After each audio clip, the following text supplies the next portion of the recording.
To begin our work of art, we first need to turn our paper horizontal, like this. See how it's short and wide? This is horizontal. The opposite or the wrong way would be vertical if your paper is nice and tall. For this project, we want it horizontal. Put your name on one side and flip it over to the other. And the opposite side of your name is where we're going to make our artwork. We're making a combination of both a landscape and a picture of cities. So we're making a cityscape. Remember, to start our cityscape, we need to make some horizontal and vertical lines first. Let's take a look at our idea sheet that looks like this. This is the best one to describe the directions for today. We're going to make some plain rectangular shapes first. Step 1. Step 2, adding towers or decorations on top. Both of these are examples of step 2. You get to add your own toppers, but you can use these for inspiration. Today we'll be using a paint marker. A paint marker is in this tube here. It's filled with black India ink or black paint. You need to give it a quick shake with the cap on, just a little, don't go crazy, and then unscrew the top. Your top part is a little fuzzy piece, and this is where the paint comes out. We don't need to squeeze or push down or mash down our paint marker. Please don't do that. If you do that, instead of having more paint come out, you may have a huge puddle or a splattery mess on your paper. So please remember, this is a drawing tool. Even though paint is coming out, we hold it as if we would hold a marker. And we don't need to squeeze or mash down markers for the marker juice to come out. Same thing here. We're never going to squeeze or press it down hard like mashing it. We're going to use very simple, easy pressure. If you want to make a little practice circle on your newspaper away from your paper, you may do a little circle and then color it in. Notice how I'm not squeezing, I'm just using it like I'm drawing, and the paint comes out really easily. When you're ready, go ahead and do the first step of your cityscape. Start at the very edge of your paper. You can start high or you can start low, but I like to start in the middle and then only go up or down from the middle. I don't want to make anything way down here, and I don't want to make anything way up here. Anything that's at the top, if it's too high, you won't have a lot of room to paint a beautiful sky. So I like to start in the middle and then move a little higher or lower to make my towers. And remember, if we're adding toppers, we are going to make them taller. So keep that in mind, okay? Horizontal, vertical lines. Make some of them skinny, some of them wide, some of them medium, some short, some tall. Some can even be hiding behind others, like this. I'm showing overlapping. Make sure that all your lines go all the way to the bottom of the paper. And make sure all of your buildings are touching each other. There should be no spaces in between, except maybe a little space here, but notice how my buildings are touching. If I make my next building, I'm not starting over here. I'm starting with touching my building in front of it, okay? And go all the way to the edge until you run out of room, okay? I didn't stop here. I stopped all the way to the edge. Now you can add the towers or the toppers, and now you're thinking smaller. I'm adding smaller details to make my cityscape more interesting. You can use the ones from your idea sheet, or you can come up with your own. You're going to have more than one idea sheet, okay? So you can use any kind of inspiration you get from these. I can't wait to see what you come up with. Your tops can be rounded or they can be geometric. Remember, no squeezing. Then you need to go back in and add some decorations on your buildings. You don't want to leave them plain and boring. This is where you can start to add different types of line patterns or some simple shapes. You can even add a door if you want. You can even color in some of your shapes. Be sure to keep your paper flat at all times, because if you happen to have a puddle on your paper and you lift it, you are going to make a muddy, drippy mess on your paper. So please let it dry flat. It will dry. If you do have a puddle, just remember to keep your paper dry and keep your paper flat. It'll eventually dry. I can't wait to see what you come up with. Windows are a good idea as well.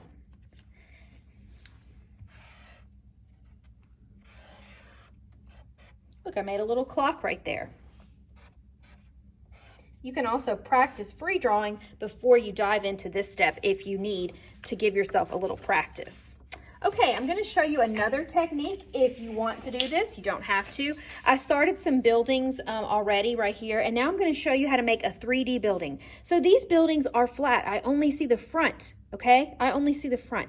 I'm going to show you how to make a building more 3D so we can see the front and the sides. To do this, you will start somewhere on your paper, and you're going to start by making a vertical line. Then you're going to turn that into an arrow like this. Find the edge of your arrow and go all the way down. Do the same thing on the other side. Find the edge of your arrow and go all the way to the bottom. Our building is already looking 3D. Here's the corner of the building. Here's the left side. Here's the right side. Now, to make it even better, copycat your arrow lines. So go right below your arrow lines and make another line diagonal just like it. Copycat lines or parallel. You can make 1 or 2. Do the same thing on the other side. We're using symmetry for this. Whatever we put on the left side, we put on the right side. I'm going to go a little lower and make a copycat line. I loved how it looked like with 2, so I'm going to do that again. And here's 1. So I'm making those copycat arrow lines all the way down. Wow, it looks amazing, and it looks 3D. Now I can go in and add patterns like I did before.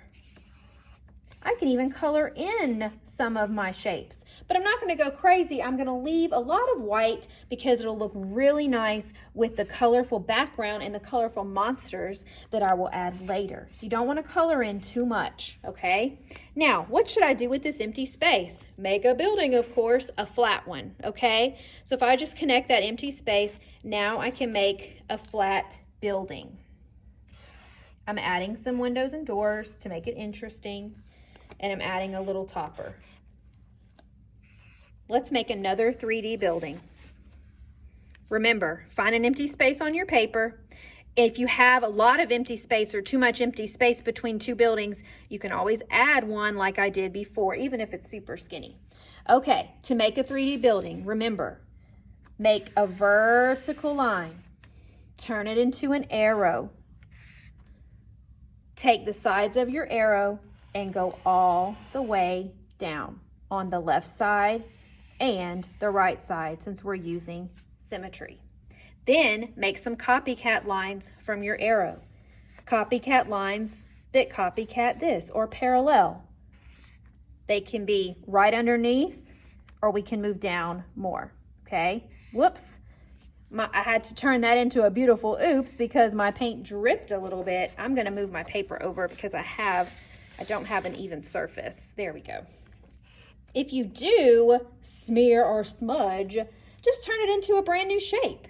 It'll look awesome no matter what. I'm making some copycat lines all the way down. What do I do with this empty space? Make it a flat building.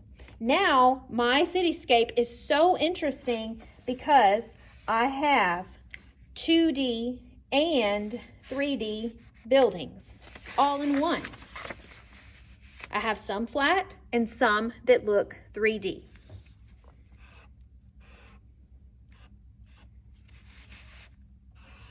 I cannot wait to see your creativity and your masterpiece. Experiment with using curvy lines and straight lines.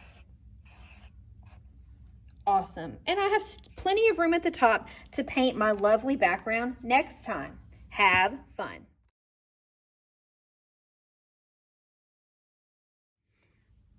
To paint our skyline or the area above our buildings, we're going to be using paint, and you're going to have to decide if you want to use the warm or the cool colors. The warm colors might show that your sky is in the daytime, So if you're using warm colors, you're going to be using anything that's reds, oranges, pinks, or yellows.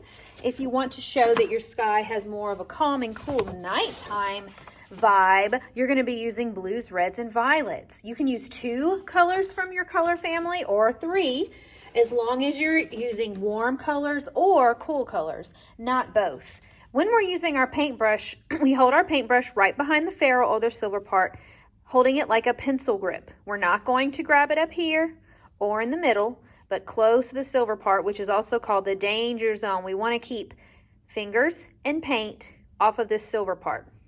And that way we'll keep our hands nice and clean and take care of our brush. And the brush, the bristles are the hairs on the brush, and we call that also the ballerina's tippy toes. When we're painting, we want our bristles to stay like this, nice and pointed like a ballerina's tippy toes. Please do not do this, because then your paintbrush will be scooting on their bottom, and we don't want to go to the booty scooting ballet. So keep your brush nice and pointed no matter what kind of paint strokes you're making. I'm going to demonstrate using the warm color, so I only want to use my reds, pinks, oranges, and yellows, and my brush is clean, so I can dip it in the first color. And I think I'm going to go for a sunset type of technique. You don't have to do this. You can choose any kind of way to paint, and I'm going to show you different ways. But you want to paint above your black lines, okay? Now, while the paint is still wet, while that yellow is still wet, I'm going to work quickly. So I'm quickly scrubbing the bottom of my water dish, tapping it and wiping on the sponge, which is dirty old SpongeBob. And while it's still wet, I'm going to paint a little bit of pink where my yellow and pink will mix together. I'm not covering up my yellow, I'm just painting where they will mix a little tiny bit. When I run out of paint, especially the pink that I'm using now, I will clean my brush and get a little bit more, especially when my brush makes a scratchy line or a scratchy sound. That's my paintbrush telling me that it's thirsty and it needs more paint, okay?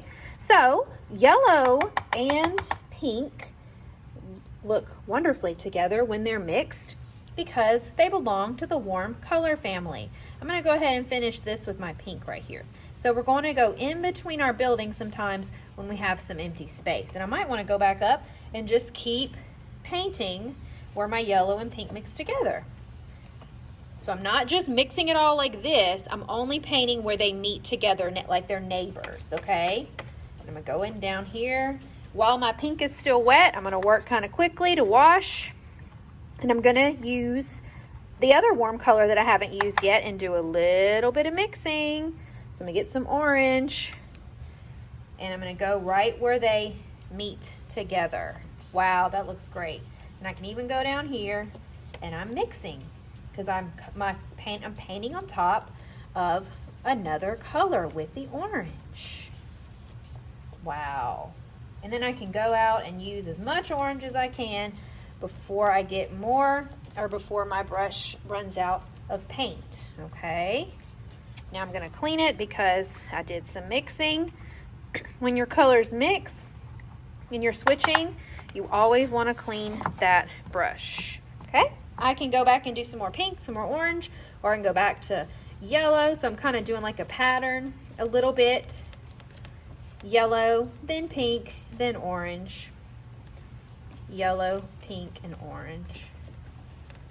I'm gonna do some on this side as well. And while my brush while my paint is still wet, don't want to paint too much. I want to kind of stop so that it'll mix. Because once it dries, it's not going to mix. Clean my brush. I can go back to orange, but I think I'm going to just go with pink and let them mix a little bit. And you might see new colors being made when you mix. Okay? Yellow and pink mix together, and they almost make like an orange. Awesome. That's my first technique, is just drawing like curved lines or even circle type or oval type shapes. And I'm gonna go back in and just, if I see a little area that needs a little more love or a little more paint, I can do that. But make sure you're cleaning your brush every time it mixes with a new color, okay? Awesome. Now, I'm gonna show you another technique with new colors. Now I'm gonna use the cool colors, and instead of drawing curved lines in painting curve lines, I'm going to paint some geometric type shapes, okay? And the cool colors, I've decided I just want to use 2 of them, green, blues, and violets, but I'm only going to use green and blue. And the cool colors will show a kind of nighttime type of sky. Okay, so I'm just going to paint kind of like a rectangle or a square.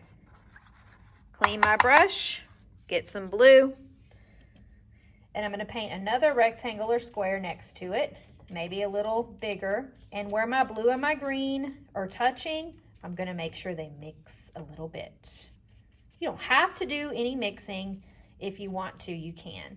And I'm going to be careful when I go in between these buildings so that my paint strokes look nice and neat. And I don't want to paint on top of my black paint marker lines. If it does a little bit, that's okay. And while I have this beautiful mixture on my brush, I'm going to go ahead and paint this white area right here. I can go over it later if I think it needs more. Okay, I'm going to finish this up by painting geometric shapes and mixing while you watch. Remember, you can do this technique. You can do this one. This is curved lines again. This is a different one. Here's the first one I did. So you can just do you can paint any kind of paint strokes you like using your warm or your cool colors. I can't wait to see. Have fun.